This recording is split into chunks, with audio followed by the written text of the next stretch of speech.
बिहार की सबसे hot seat बनी पूर्णिया को लेकर सियासी पारा हर दिन चढ़ता जा रहा है।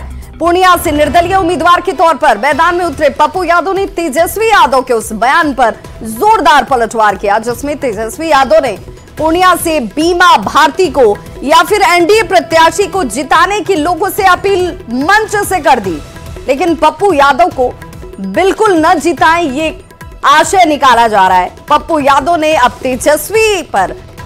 तेजस्वी यादव जो हैं उनके ऊपर एनडीए से मिले होने का आरोप लगा दिया है और कोसी सीमांचल में कांग्रेस को हराने की बड़ी साजिश की दावे करते हुए पप्पू यादव का यह बयान सामने आता है, जिसमें वो कह रहे हैं कि कांग्रेस को अब भी समझना होगा, देखना होगा, एक साजिश उनके खिलाफ की जा रही है। पप्पू यादव ने कहा कि कांग्रेस एक बार फिर से अपने फैसले पर विचार करे, ये मैं अपील करता हूं। पप्पू यादव ने नाम लिए बिना तेजस्वी यादव से सवाल पूछा कि जब वे इतने साल तक आरजेडी के साथ रहे तब वे बीजेपी की बी टीम नहीं थे क्या? कांग्रेस में विलय से पहले जब लालू प्रसाद और तेजस्वी यादव से मुलाकात की तब भी वो बी टीम नहीं थे क्या? और आज हम बीजेपी की बी टीम हो गए हैं, ये सवाल तो तेजस्वी यादव से ही पूछा जाना चाहिए। जब हम 10 साल आरजेडी के एमपी रहे तब बी टीम नजर नहीं है, और जब आप मर्ज करने बोल रहे थे पिता और बेटे और मधेपुरा सुपौल ले लेने की बात कही तब हम बी टीम नजर नहीं है।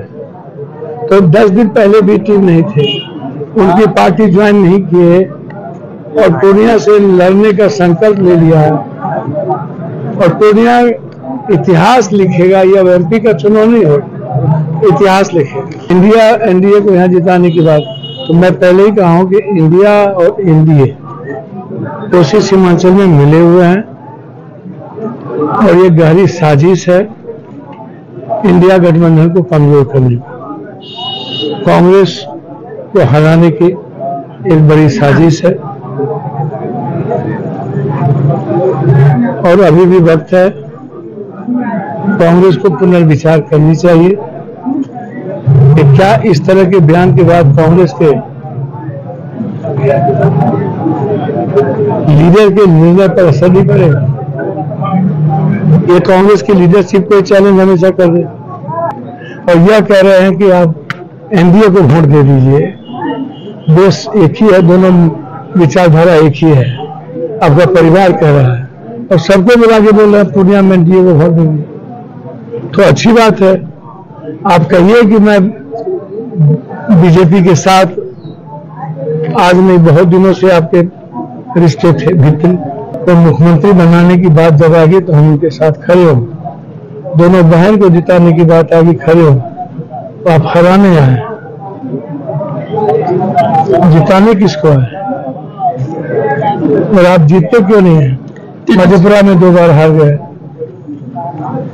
आप पाटलिपुत्रा में 3 बार हार गए, छपरा में हार जाते हैं।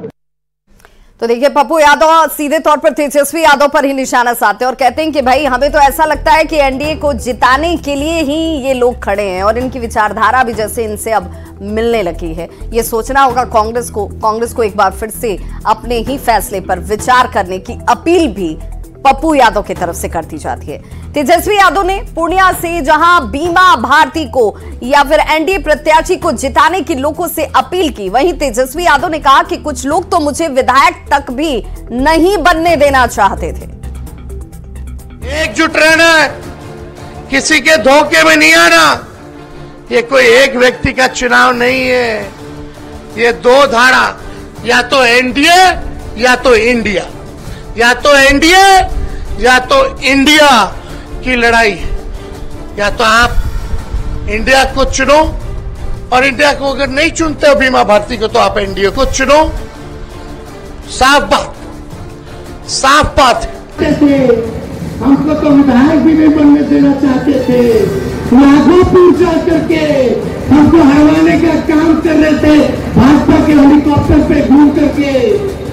मेरे पिता लालू जी को गाली दिया गया, हर किसी को गाली दिया गया, लेकिन तेजस्वी ने आज तक एक बार भी अपशब्द किसी को नहीं कहा। तो तेजस्वी यादव ने कहा कि ये लोग तो ऐसे लोग हैं जिन्होंने मुझे विधायक बनने के लिए भी रोड़े अटकाए और बहुत सारे हमारे लिए चुनौतियों को खड़ा किया, लेकिन तब भी हम विधायक भी बने। और आज इस वक्त ये सीधे तौर पर कि भाई या तो एनडीए को चुन लीजिए या बीमा भारती को, लेकिन किसे न चुनिएगा, ये इशारों में उन्होंने साफ कर दिया। तेजस्वी के बयान पर मीसा भारती और चिराग पासवान ने क्या कुछ कहा है, जरा वो भी सुन लीजिए। दोनों तो एक ही है, हम तो देश बचाने की बात कर रहे हैं। हम देश किसी व्यक्ति से किसी को डर नहीं है, हम सिर्फ देश बचाना चाह रहे हैं। इसलिए तेजस्वी जी ने ऐसी बात कही कि आप देश को बचाने के लिए वोट करिए इंडिया गठबंधन को, आप संविधान बचाने के लिए इंडिया गठबंधन को वोट करिए। तेजस्वी जी यही कह रहे हैं। भाई हम लोग तो शुरू से कह ही रहे हैं कि इन लोगों के गठबंधन में वो सहजता ही नहीं है, पूरा चरण बीत जाता है, इन लोगों के सहयोगी दल इनके लिए प्रचार में ही नहीं आते हैं, और जब ये प्रचार में किसी सीट पर जाते हैं तो वहीं पर इन्हीं के सहयोगी दल के साथी बागी उम्मीदवार के तौर पर निर्दलीय वहां से चुनाव लड़ रहे होते हैं। तो ऐसे में राजद, कांग्रेस और वाम दलों के बीच में कोई एकता, कोई मिला जुला कर कार्य करने की रणनीति है ही नहीं।